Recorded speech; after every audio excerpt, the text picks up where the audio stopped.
ክርስትና በጣም ክቡር ነው፣ በጣም ውድ ነው። ይዛችሁ ስትኖሩ ግን አጌነስት ስለሆናችሁ ከዚህ ሲስተም ጋር በጌታ በመሆናችሁ ምክንያት ይሄ ዓለም ይጣላችኋል። ስለዚህ በመከራ ነው። ስለዚህ የመከራው ተካፋይ እንሆናለን። መከራው የሚመጣው ከፊት ክብር ስላለ ነው። ምክንያቱም በጣም ብዙ ነገር ሚክስ ነን። ስለዚህ እግዚአብሔር የፒዩሪፊኬሽን ስራ ይሰራል። ፒዩሪፋይ ሲያደርግ ደግሞ ወርቅን ብዙ ጊዜ ወርቅ እንደዚህ በእጅ ይዘህ ጠራ ብለህ ነው እንደምታጠራው። እንዲጠራ ምንድን ነው የምታደርገው? አንደኛ ጴጥሮስ ምዕራፍ 1 ቁጥር 6 እና 7 ምንም በእሳት ቢፈተን ከሚከብረው ወርቅ ይልቅ አብልጦ የሚከብረው እምነታችሁ። ወርቁ በእሳት ውስጥ አልፎ ይከብራል።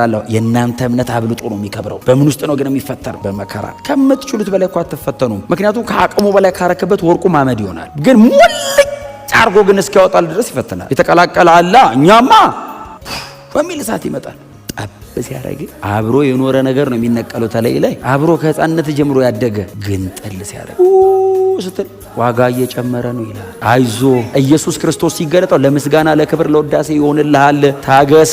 መቼ ነው ሽልማቱ? ኢየሱስ የሚገለጥ ቀን